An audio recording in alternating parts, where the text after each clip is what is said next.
Hi. Hi.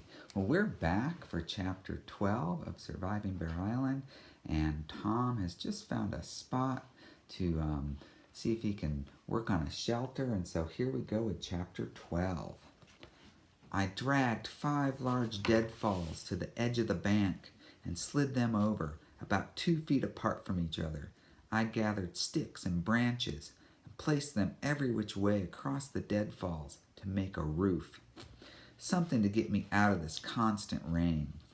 I hauled a bunch of rocks from the beach and built fire rings half in and half out of the shelter on 2 open-ended sides. Then I sat inside and tested it out. Yeah, it was damp and dark. Cold too.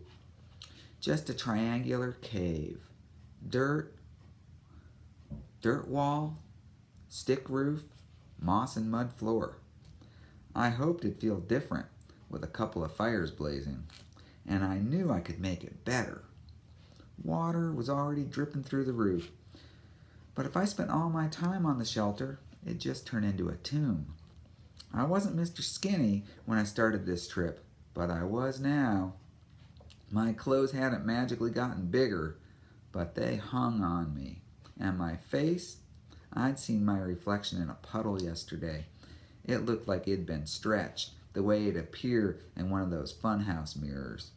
I scavenged for more berries between my shelter and my kitchen, but they were play food compared with the fish.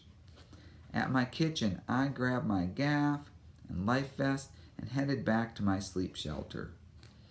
Energy. It takes energy to make things happen. Sometimes it takes a big push to break through to another level. Rome wasn't built in a day. His voice just boomed out loud or whispered in my ear with no warning. And the words weren't always things that I'd heard my dad say before. Was he really speaking to me? When I heard his voice, I missed him even more. And then I thought about home, and if I made it off this island but never found him, just what would be my home? And what was happening at my house now? Was anyone trying to figure out where we were? Would they notice that the kayak wasn't under the deck? Not unless they knew it was there in the first place. Had anyone even bothered to ignore the chain across the driveway and go up to the house? But even if they had, what clues would they find? My hands had nicks and cuts from yanking and dragging bark-covered branches. The tips of my fingers throbbed, my fingernails packed with dirt and bits of bark. My blistered feet stung with every twist, turn, and squat, and my shrunken stomach called out for food. I'd worked so hard, but still I had no food, no fire, and no gaff. All I had was a cold, leaky shelter, a place to die. That night, I sat perched on a life vest between 2 fires, still in my raincoat because of the drips and drizzles that penetrated my shelter. The other life vest and emergency blankets lay in a pile. An image of my dad bobbing in the waves invaded my brain. I took some deep, slow breaths and tried to picture Dad just before the accident, before the trip turned bad. His quiet smile, kind of crooked on one side of his mouth, just like mine. I knew he'd be proud that I'd caught a fish and built a shelter. It's big enough for both of us, Dad. And that I hadn't eaten the meal pack bars from his survival kit, even though I thought about eating them like 300 times a day. And that I'd even thought of trying to go to the Sentinels. I glanced toward the bag holding the combined survival kits.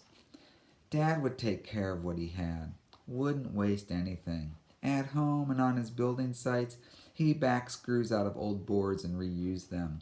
When he cut a tree down for firewood, he used the whole thing instead of just chucking the small branches. I wondered what he was doing now. Maybe he'd found some of our gear. Maybe he had some matches or a lighter or a fishing pole. Maybe he had the tent.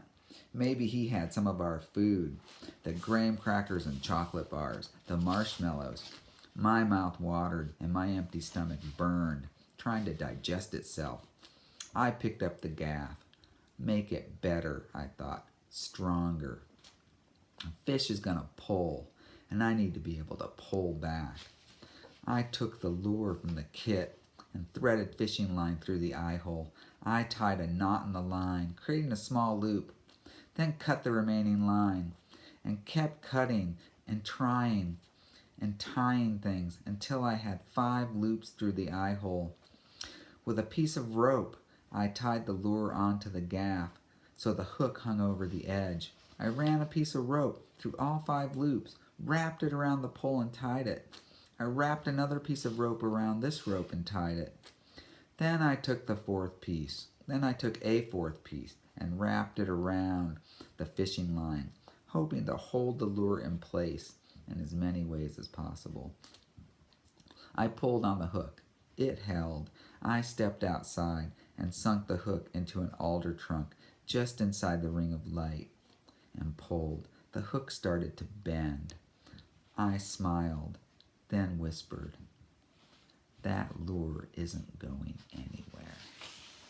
And that's the end of chapter 12. We'll see you tomorrow for chapter 13.